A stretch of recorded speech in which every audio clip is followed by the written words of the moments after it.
Aileen Kelleher. I'm a therapist and a life coach, primarily focusing on working with people in the gifted community.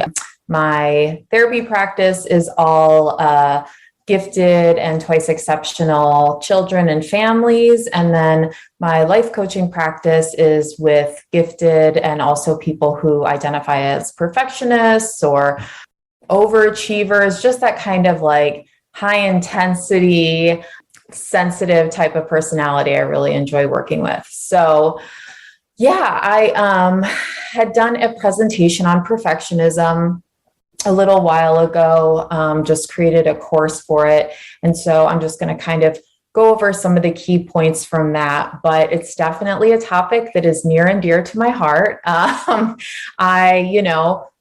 As with a lot of things that we teach, the reason we're passionate about it is because it's something that we often have dealt with ourselves, or I would say I'm a recovering perfectionist. It's something that I've definitely learned how to work with and become more compassionate towards myself and manage my thinking a lot better. But I think that, we're always continuing to learn and grow. So all of this stuff I share, it's not to make you think that I know everything about it. It's just kind of what I've learned over the years in working with perfectionism in myself and other people. So when it comes, there's an intersection between perfectionism and giftedness that a lot of people experience.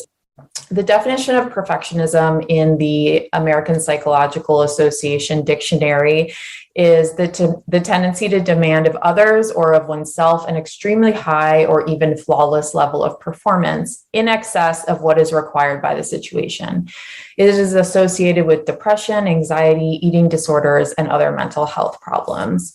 So as you can see, perfectionism isn't this kind of benign character trait of like, oh, I'm such a perfectionist, like how some people will use the term OCD kind of flippantly, when actually it's something that can cause a lot of real pain and difficulty in people's lives. So there are certain overlaps of characteristics of gifted people that also relate to perfectionism. So there's the high expectations of yourself and others.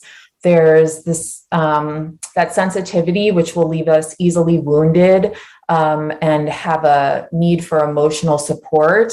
High levels of frustration. So particularly when we feel like we're not meeting the standards we have. Sometimes a volatile temper, especially related to our perceptions of what failure is and whether or not we're failing. There's also the strong power of critical thinking, skepticism, self-criticism, which don't necessarily have to be negative, right? But it can be when we turn it in on ourselves too harshly. There's this heightened receptivity and the urge to perfect things, this kind of idea of wanting to create something of beauty. And then gifted people are also often vigilant about fairness, justice, threats to humanity. And so that can create sometimes kind of like this moral perfectionism. And then there's also, so in terms of the high standards of giftedness, it's kind of natural for gifted people, and it doesn't mean it's a necessarily wrong thing. It's okay as long as it's motivated by internal values and what we truly want to create, as opposed to these external expectations that we may feel pressure to live up to something external. That's when it can kind of create this difficulty within ourselves. So one of the cool things is that we, as people who identify as gifted or twice exceptional, get to choose what excellence means to us. It doesn't have to be just defined as a response to perceived judgment from others. It can be this kind of beautiful, developing, mysterious quality that continues to unfold as we continue to create and do what we love, right? And it's also okay to feel good about the rewards and the positive aspects of our healthy striving for, pursuing the things we love. So there's also this sense of the difficulties when giftedness and perfectionism overlap can be this sense of urgency. So moving at a fast pace, which when we're in flow, that can be more comfortable and feel good. But there's also sometimes this sense of urgency that can cause anxiety and impatience that can be difficult to deal with. We also can get kind of bogged down in a maze of our own making within our minds, where we kind of create these traps for ourselves that we can't seem to get out of in regards to our own abilities and what we need to do, our beliefs about how the things we do in life need to be created. And then there's also this sense of avoidance and disguise. So hiding out in our inner world is something that some gifted people can deal with, especially if you have that kind of imaginational intensity. It's easy to kind of, create a fantasy place in your mind or in other areas of your life where you can escape, but eventually we all have to usually face the thing we're avoiding. So that can create more trouble for us. And then also the gifted mind can tend towards worry if it doesn't have something to occupy our attention. So, personally with myself, in a recent argument with my husband, like, if I don't have something to keep my mind busy, I will look for problems, right? And like there won't necessarily be an issue, but I'll look for where maybe I perceive one thing to not be perfect. And then, it can create an issue where there wouldn't necessarily be one if I was focused on myself and the things I care about. I'm Aurora. I'm a school psychologist and also the host of the Embracing Intensity podcast and community and neurodiverse coach.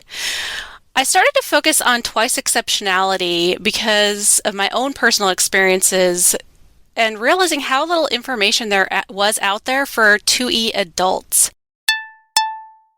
Today, I wanted to talk a little bit about perfectionism and procrastination. So I've been participating in the Hoagie's blog hops for, I just realized, going on 5 years now. 5 years ago this summer, I started blogging and I started participating in the blog hops. And today, the September theme was on perfectionism. And I hadn't had the chance to get anything done for it until today because summer craziness, all that fun stuff. But as I was thinking about what to write about on the topic of perfectionism, I thought back about a story from when I was in high school, and we read the book The Scarlet Letter, and we were supposed to write we had an assignment where we had to pick a letter that represented one of our faults or weaknesses. And I picked the letter P. And I picked the letter P for actually two things: procrastination and perfectionism. And it's so funny because at the time, my teacher, she believed the procrastination part, but she did not believe the perfectionism part, because by that point, my perfectionism was kind of an all or nothing thing. And so if I couldn't do it perfectly, I would just do it, just kind of throw it out there. And so that's how in my education, I really developed this pattern of procrastination, because as I would find out later, they are actually two sides of the same coin. So my procrastination habit actually stemmed from my own internal perfectionism, because I knew that if I had all the time in the world to focus on something, I would obsess over getting it done perfectly. I actually just learned to procrastinate, because if you do things at the last minute, then you have an excuse for not being perfect, right? So that is why I started to develop this procrastination. And aside factor as well is the fact that I have my own executive functioning challenges, which meant that I needed some sort of sense of urgency to get things done. So that's the other reason why I developed the procrastination habit. So as I was looking through the last 5 years since I started blogging, my perfectionism, I really had to relook at that, because over the years, when I was in school, my procrastination would get to the point where, like, I would, no matter how long or how advanced I prepared, I would always stay up until 4 a.m. the next in the morning before I had a big assignment due. And no matter how much I planned or prepared, somehow it was always 4 a.m. no matter what. I had it timed perfectly. And so over the years, I still tend to do things last minute, but I have started to develop more strategies and really figure out how long it takes me to do these things so that I can better estimate when I get it done and not be pushing it by pulling all-nighters. So a couple of things that I've learned since I've been blogging. One of the things that's really intimidating about blogging for especially the gifted blog hops and an audience that is primarily gifted outside the box thinkers is that they also tend to be perfectionists. And so in the beginning, I was really apprehensive about blogging for a gifted audience because I was really afraid that they would be criticizing my lack of grammar knowledge because I never actually had a former grammar lesson through my Spanish immersion program. And also the fact that I tend to miss details because with my executive functioning challenges, I tend to miss those details.